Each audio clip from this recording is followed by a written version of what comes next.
번째 순서는 시청자 궁금해로 시작해 보겠습니다. 펠리지 투자 리서치 김민수 대표와 함께 할게요. 어서 오세요. 네, 안녕하십니까. 네, 안녕하세요. 네.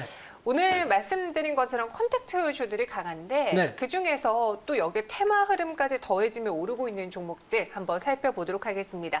장마 때문에 긴 장마 때문에 홍수 피해 수해가 나타나면서 이제 재건에 도움이 될 수 있는 관련 종목들이 하나의 테마를 형성하고 있거든요. 첫 번째 종목 이화공영 알아보겠습니다. 이화공영 특수건설하면 4대강 사업이 가장 먼저 기억이 나고 네. 이번에 정부에서 4대강 영향 조사한다라는 소식 때문에 이화공영 여기서 또 한 번 올랐거든요. 과연 이 종목군들, 이 테마주 100점 만점의 투자 매력도는 몇 점일까요? 네, 어정쩡한 점수 드리겠습니다. 네. 60점 정도로밖에 못 드릴 것 같고요. 특히 이제 이 부분을 바라볼 때 핵심적인 거는 SOC 투자가 본격적으로 나와야 되겠죠. 네, 그 부분이 그렇죠. 아니고서는 그냥 단기적인 심리적인 테마 정도가 아닐까 생각됩니다. 아직까지는 심리적인 테마로만 주가 상승이 나타나고 있다. 그래서 점수가 낮지도 않지만 높지도 않은 60점 주셨어요. 토론방 들어가서 투자자분들의 생각도 확인해 보겠습니다. 4대강뿐 아니라 재건, 복구, 역대급 장마, 물난리 전국 곳곳이 이렇게 잠겼기 때문에 건설공사 재건 막대할 것이다. 이화공영도 그 안에 들어갈 것이다라는 의견이 있습니다. 반면 갭을 올린 거라서 5선도, 5일선도 불안하고 전 여기서 잠시 텐선할게요, 매도할게요 하신 분도 있는데 오늘 문재인 대통령의 4대강 영향 조사 때문에 오르고 있는 종목들, 관련주들 테마주부터 한번 설명을 들어볼게요. 네, 일단 4대강 관련돼서 조사를 하겠다라는 입장이 어떻게 보면은 약간 정치적인 발언일 수도 있죠. 네. 특히 지금 야당에서 어떤 지금 4대강 때문 4대강이 없었던 섬진강은 오히려 어떤 피해가 있었다라는 쪽이다 보니까 그거를 좀 방어하기 위한 발언인지 아니면 실질적으로 4대강 관련돼서 어느 정도 보를 쌓았더니 이게 도움이 되더라. 그래서 다른 쪽으로도 계속 추진을 할 건지 이 부분에 대해서는 아직 명쾌하게 나온 상황은 아닙니다. 그런데 일단 지금 현재로 봤었을 때는 당연히 집중호우가 이어지고 홍수가 나다 보니까 그에 따른 어떤 여러 가지 피해를 복구하려는 노력들에 대한 일환으로는 해석할 수 있는데 그 이상으로 해석하기에는 아직은 좀 불확실한 게 많다라고 봐야 될 것 같고요. 그러다 보니까 일단 심리적인 관점 쪽에서의 어떤 언급이 나오다 보니까 4대강 얘기가 나오다 보니까 그에 따라서 움직이는 게 일단은 다다 이렇게 봐야 될 것 같습니다. 네, 이화공영과 특수건설의 그럼 실제 수혜는 지금 구간에서 따져보기 어렵다라는 건가요? 그렇죠. 이제 쉽게 말씀드리면은 네. 어떻게 보면 넓게 봤었을 때 그냥 중소형 건설 쪽까지도 건설 토목 관련된 종목이라고 봐야 될 것 같은데 네. 이런 쪽이 직접적으로 움직이고 실질적인 실적에 대한 변화가 나오기 위해서는 일단 SOC 투자가 나와야 되겠죠. 근데 지금 한국형 뉴딜이라고 그래서 약간 좀 어정쩡한 또 내용들이 나오고 있는데 이 부분은 좀 공격적으로 차라리 그냥 글로벌 중국도 마찬가지고 인도도 마찬가지고 모두 글로벌 국가들이 일자리 창출을 위해서 SOC 투자를 확대하는 기조죠. 차라리 이렇게 하기를 시작해야 어느 정도 변화가 나오지 않을까 싶은데 그게 아니라고 하게 되면 일단 좀 한계는 있다고 봐야 될 것 같습니다. 네, 그럼 이화공영에 대한 가격 전략은 지금 이 수익을 챙기고 나가자 단기적인 관점으로 봐야 될지 그렇다면 중장기적으로 볼 만한 인프라 투자에 도움이 될 만한 건설주들 볼 거 없는지 같이 들어볼게요. 네, 일단은 지금 솔직한 제 마음은 파셨으면 좋겠습니다. 네. 팔고 그냥 다음 기회를 누리셨으면 좋겠고요. 하지만 혹시나 또 계속 또 언급이 나온다라고 하게 되면 추가적으로 직전 고점대는 7,000원대 근처 정도까지는 바라볼 수는 있겠는데 그 이상을 보기에는 아직 어떤 실질적인 변화가 나오기는 좀 어렵다고 봐야 될 것 같고요. 네. 근데 보다 보니까 저도 이제 돌아다니다 보니까 이번에 호우 피해로 아스팔트가 손실된 게 상당히 맞아요. 많더라고요. 네. 근데 그러면 아스팔트는 당장 또 재건 복원에 복구해야 된다라고 하게 되면 아스팔트 관련주들 한번 보셔야 되겠죠. 아, 그렇네요. 네, 그거 관련된 종목이 한국석유라는 종목이 있는데 우리나라 아스팔트 시장의 한 70% 점유하고 있는 회사인데 이 회사 아침에 잠깐 오르다가 또 밀리더라고요. 네. 근데 이 부분이 추세적으로 계속 갈 수 있을지에 대한 특히 어떤 정부의 또 정책적인 부분들이 나올지는 조금 더 지켜봐야 될 것 같고요. 오히려 수혜는 이런 쪽이 더 맞다라는 관점으로 바라보고 있는데 하지만 이제 또 오늘 또 건설주라든가 전반적인 종목들도 오르는데 가장 중요한 거는 건설주가 오르기 위해서는 정부의 정책이 좀 바뀌어야 되겠죠. 특히 지금 나오는 부분들이 건설 관련된 모멘텀을 끌기 위한 재건축을 어느 정도 풀어준다든가 민간 중심의 공급 확대라든가 이런 쪽의 얘기가 나오기 전까지는 일단 조금 본격적으로 나오기보다는 너무 싸다라는 관점 쪽에서의 건설주의 움직임이라고 봐야 될 것 같습니다. 네, 알겠습니다. 한국석유, 아스팔트 쪽으로 또 우리가 투자 포인트를 잡아본다면 이 종목 눈여겨보도록 하겠고요.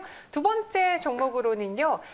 최근 몇 거래 계속 올랐던 조비, 경농, 그 안에서 조비 한번 볼게요. 심각한 농지 피해로 인해서 비료, 사료에 대한 수요가 늘어날 것이다. 네. 다시 또 재건을 해야 되니까요. 그런 분석 속에 매수하고 있는데 조비는 그럼 100점 만점에 몇 점 받을 수 있을까? 또 어정쩡한 점수를 드리겠습니다. 그냥 60점 정도로 봐야 될 것 같고요. 특히 당연히 복구는 필요하죠. 네. 필요하겠지만은 이 부분이 실질적인 수혜 쪽까지도 연결될 수 있겠는데 일시적이지 않을까라는 관점 쪽에서 한 60점 정도밖에 못 드릴 것 같습니다. 이 종목도 하나의 테마로만 보시는 것 같네요. 토론방 들어가서 투자자분들의 생각도 살펴볼게요. 농사 잘 아시는 분 이거 맞나요? 기존 농사 폭우로 쓸려가면 대체 작물 심어야 하니까 비료 필요하고 폭우로 땅에 비료 성분 없어진 거니까 다시 비료 수요가 엄청 증가한다. 이거 맞나요? 라고 글 올려주셨는데 실제로 이런 접근 때문에 비료 그리고 사료주들이 오른 거잖아요. 네. 관련주들의 수요 상승으로 이어질 수 있다고 보세요. 이것도 한번 실체를 파악해보죠. 네, 일단 가슴이 아픕니다. 네. 마트 갔더니 어제 파 한 단에 4,500원 합니다. 요즘 과일도 그렇죠. 과일도 뭐 이제 아예 없던데요. 네. 네, 텅텅 비었더라고요. 그러다 보니까 이런 또 식탁 물가가 올라감에 따라서 나오는 여러 가지 변화 중에 하나가 또 이런 폭우나 또 홍수로 인해서 나오는 이런 변화라고 봐야 될 것 같고요. 그런 쪽으로 봤을 때 일단 당연히 토지가 유실되고 농지가 훼손되다 보니까 이런 비료 작업과 여러 가지 흐름들이 저희가 전문가가 아니라고 하더라도 이런 부분들이 나올 수 있는 건 다 아는 사실인데 하지만 지금이 어떻게 보면은 약간 성수기 개념이죠. 네. 그래서 좀 가을이 넘어가기 시작하게 되면 또다시 비수기가 들어옵니다. 그런 쪽으로 봤었을 때 이 부분에 의해서 일시적으로 어떤 수요가 몰린다고 하더라도 비수기를 또 염두를 해둬야 되겠죠. 그러다 보니까 지금 당장은 어떤 변화가 단기적인 일시적인 변화일 가능성이 높다고 봐야 될 것 같고요. 또나 이 회사는 또 대북 관련주로 많이 엮여 있죠. 네. 그러다 보니까 지금 최근 들어서 정부의 정책이 솔직히 우리나라 수재민도 좀 신경 쓰셨으면 좋겠는데 네, 북한 쪽에서도 여러 지원이 들어가고 있는 상황 쪽에서 또 변화가 개선되기 시작하게 되면 또 영향을 끼칠 수 있다는 점도 또 심리적인 부분들이겠죠. 염두를 하셔야 될 것 같습니다. 네, 그동안은 대북주라는 테마만 가져갔었는데 네. 이번에는 대북주가 잠잠한 가운데 장마 그리고 후 테마주로 가고 있습니다.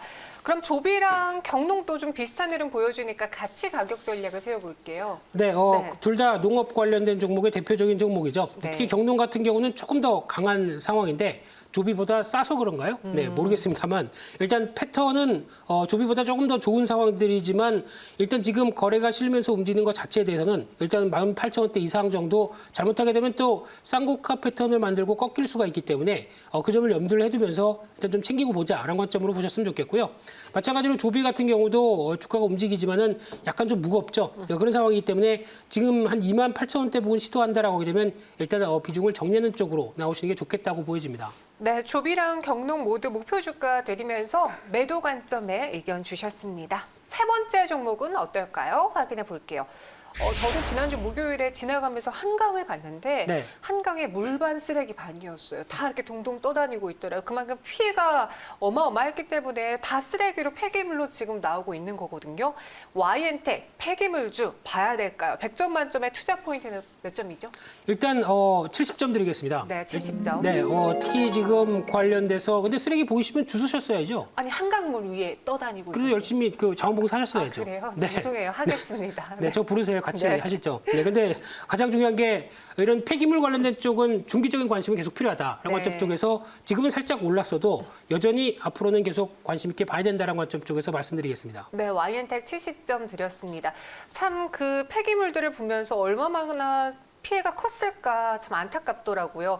2분기 이런 폐기물주들 호실적 나오고 3분기에는 여기에 폭우까지 더해져서 사상 최대 호실적이 예상된다. 정말 치워도 끝없는 쓰레기, 서천해변, 금강 상류서 내려온 쓰레기로 몸살 앓고 있다. 이런 기사들도 많은 상황인데 YN텍은 지금 기록적인 폭우로 대량의 폐기물이 발생했다라는 점에서 접근하는 거잖아요. 그렇죠. 그럼 이 폐기물 발생이 실제 국내 폐기물주들의 수혜로 이어질 수 있나요? 수요 증가라고 해야 되나요? 네, 일단 산업 폐기물 관련된 쪽에서 이제 구분이 살짝 필요한 게 일단 산업 폐기물이 있고 지금 이제 생활 폐기물 이런 어떤 또 건설 폐기물 지금 관련된 쪽은 생활 폐기물과 건설 폐기물 쪽에 좀 더 가깝겠죠. 그런 쪽을 봤었을 때 그쪽에 집중하게 되면 상대적으로 지금 부각을 받는 거는 인선 ENT라든가 인선 ENT 요. 네, 이런 종목들이 더 맞다고는 보여지고 있는데 그와 관련돼서 또 하나 이번에 앞서 잠깐 시청자분들이 얘기하셨던 거랑 똑같이 또 이제 의류 폐기물 관련된 쪽도 이번에 상당히 많이 어떤 폐기해야 되는 수요가 늘었다고밖에 볼 수 없죠. 그러다 보니까 수혜는 분명한 관점들인데 하지만 이제 산업 폐기물보다는 조금 더 구분은 살짝 필요하다라는 관점 쪽으로 바라보셨으면 좋겠고요. 그런 관점 쪽에서 이제 여러 가지 폐기물 업체가 있는데 제가 보기에는 시장에 알려지지 않은 대표적인 폐기물 업체가 태형건설입니다. 태형건설. 네, 자회사가 어떤 건설 부분만큼 순이익이 나고 있는 회사가 하나가 있죠. 그런 쪽에서 태형건설이라든가 IS동서, 특히 이번에 코엔텍을 인수했죠. 거기다가 세한환경 이런 어떤 우수한 자회사도 다 폐기물 업체로 있다 보니까 건설 쪽 가지고는 좀 부족하다. 새로운 쪽의 폐기물도 앞으로의 신사업으로 끌겠다라고 하는 회사들의 동향률도 보게 되면 이런 회사들도 눈여겨보실 필요가 있다고 봐야 될 것 같습니다. 네, 폐기물 관련주로 이제 IS동서도 이야기해 주셨고 앞서 이야기한 태형건설까지 눈여겨보겠습니다. 그럼 YN택을 갖고 있는 분들을 위해서 70점이면은 뭐 지금 당장 전략 매도 의견은 아닐 것 같은데 네.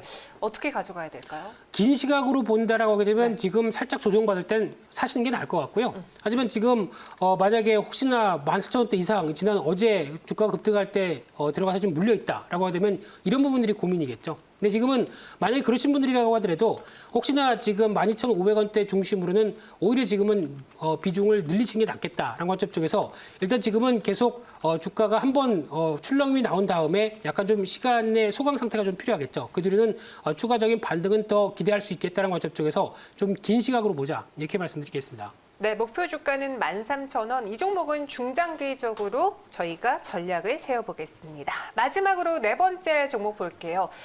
이 종목을 살까 사실 한국전력을 할까 고민하다가 지금 시장에서 관심 있는 건 오히려 굴삭기. 또 네. 중국 쪽에서도 피해가 컸으니까 인프라 투자도 그렇죠. 가져갈 수 있는 이쪽으로 접근하는 게 어떨까 해서 진성TC 꼽아봤습니다.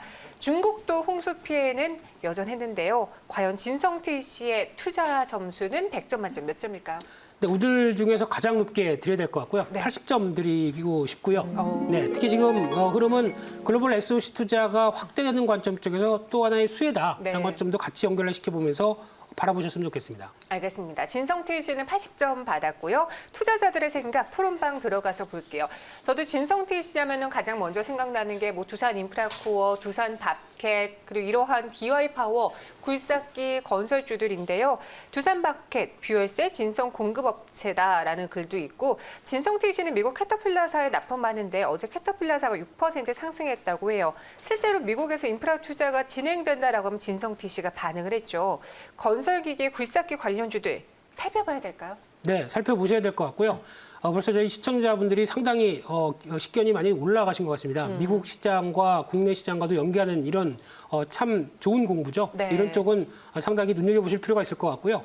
특히 지금 당연히 최근에 나오고 있는 중국의 굴삭기 시장 상당히 좋다고 얘기하고 있고요. 그에 따라서 당연히 두산 인프라코어나 여러 가지 종목들도 수혜를 받는 쪽으로는 봐야 되는데 하지만 좀 아쉬운 게 아직까지 중국의 어떤 중국의 로컬 업체들이죠. 이쪽이 많이 성장하다 보니까 그에 따른 반사익이 아주 크지는 않은 상황들인다고 볼 수 있는데 그래도 파이가 커진 만큼 같이 수혜는 받는다라는 관점과 함께 중국뿐만 아니라 미국이나 또 이제 글로벌 각국이 이번에 코로나19 사태로 인해서 피폐해진 여러 가지 경제를 재건시키는데 SOC 투자가 가장 또 중요하게 떠오르고 있다는 관점 쪽에서 계속 돈을 쏟아붓고 이와 관련된 흐름들이 나올 것이다. 그러면은 수혜가 될 수밖에 없겠죠. 그런 관점들은 계속 유효하기 때문에 여전히 지금 오늘뿐만 아니라 중기적으로도 관심이 필요하다. 이렇게 말씀드리겠습니다. 네, 진성TC 그래서 점수도 80점으로 오늘 나온 이 테마 안에선 가장 높았습니다. 진성TC 가격 전략 들어보면서 이외에 만약에 뭐 두산 밥캣이라던가 두산 네. 인프라코어 관련 종 현대건설기계도 또 같은 섹터 안에 있잖아요.